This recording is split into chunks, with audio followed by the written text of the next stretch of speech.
आज आपण बनवणार आहे मस्त काहीतरी एक अप्पेच्या पिठापासून वेगळं। वाव, पीठ किती छान फुगलंय बघा। अजिबात कणभर सुद्धा सोडा घालण्याची गरज नाही। याची तुम्ही इडली बनवा, अप्पे बनवा, अतिशय सुंदर मस्त जाळीदार आणि मऊ लुसलुशीत होतात। सो अप्पे बनवण्यासाठी म्हणजे आपण जे अप्पे सँडविच बनवणार आहे एकदम वेगळं आणि युनिक असं, त्यासाठी मी इथं आत्ता मला लागणार आहे तेवढं पीठ घेतलंय। त्यामध्ये थोडंसं पाणी घालायचं आणि पीठ एकसारखं करून घ्यायचं। पीठ जरासं जास्त घट्ट असेल तर अप्पे फुगतात, पण असे निब्बर झाल्यासारखे होतात, आणि तेच जर पीठ जास्त सैल झालं तर अप्पे फुगत नाहीत। त्यामुळे एक मीडियम कन्सिस्टन्सी ठेवायची।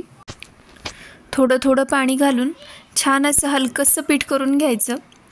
यासाठी प्रमाण म्हणजे मी 3 वाट्या तांदूळ घेतले, तर त्यासाठी 1.5 वाटी उडदाची डाळ घेतली आणि पाव वाटी मुगाची डाळ घेतली आणि ती रात्रभर भिजवून मग मिक्सरवर फिरवून परत एक 6 ते 7 तास भिजवली की अगदी सुंदर होते इडली बनवा किंवा अप्पे बनवा। यामध्ये मी घातले थोडंसं चवीनुसार मीठ। परत एकदा मिक्स करून घ्यायचं। आपल्याला सँडविचसाठी लागणार आहे उकडून त्याच्या चकत्या करून घेतलेला बटाटा, बारीक चिरलेला कांदा, टोमॅटो, कोथिंबीर, थोडेसे चिली फ्लेक्स आणि चीज ऑप्शनल आहे, नाही घातलं तरी चालेल। सो इथं मी घेतला आहे अप्पे पॅन। त्याला आधी तेल लावून ग्रीस करून घेऊया। तेल किंवा तूप काही वापरू शकता। त्यामध्ये आपण घालणार आहे थोडीशी मोहरी। एकतर टेस्ट पण छान येते आणि दिसायला पण खूप छान दिसतं।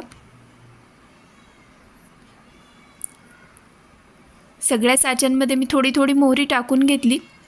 आता यामध्ये घालायचं आहे थोडंसं अप्प्याचं पीठ, म्हणजे अर्ध्यापेक्षा पण कमी। आपला जो साच्याचा गोल आहे त्यातल्या अर्ध्यापेक्षा थोडं कमी। थोडंसं हलवून घ्यायचं अप्पे पात्र आणि झाकून 1-2 सेकंद त्याला वाफ येऊ द्यायची। थोडंसं शिजल्यासारखं झालं की त्यामध्ये आता घालायचं आहे आपण उकडून बटाट्याच्या ज्या चकत्या करून घेतल्यात ती एक चकती।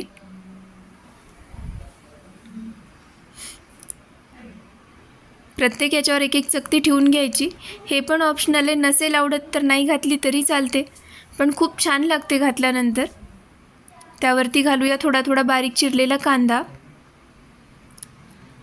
त्यावरती आपण घालणार आहे चिली फ्लेक्स। याऐवजी थोडंसं तिखट टाकलं तरी चालेल, किंवा आपला जो चिली सॉस किंवा शेजवान सॉस येतो तो घातला तरी छान लागतं। किंचितचं मीठ। त्यावरती घालूया टोमॅटो बारीक चिरून घेतलेला। हे सीझनिंग तुम्ही तुमच्या आवडीनुसार बदलू पण शकता। यावरती तुम्ही सिमला मिरची वगैरे पण घालू शकता, मस्त लागते। त्यावरती घालूया चीज। मी इथं पिझ्झासाठी आपण जे चीज वापरतो ते चीज घेतले। तुम्ही स्लाइस चीज पण याच्यावर खिसून घालू शकता। हे स्लाइस चीज पण घालू शकता किंवा आपलं जे क्यूब येतं ते पण खिसून घालू शकता। त्यावरती घालूया कोथिंबीर।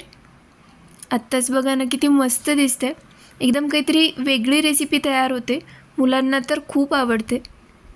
त्यावरती परत थोडं थोडं पीठ घालून घ्यायचं आणि जो साचा आहे तो गच्च भरून घ्यायचा आणि 5 ते 7 मिनिट परत छान दोन्ही बाजूनी अप्पे आलटून पलटून घेऊन शेकून घ्यायचे। दोन्ही बाजूनी छान भाजायचे, म्हणजे मग अगदी सुंदर लागतात। एकतर टम्म फुगतात, पिठात अजिबात सोडा वगैरे काही नाही, पण किती छान झालेत बघा।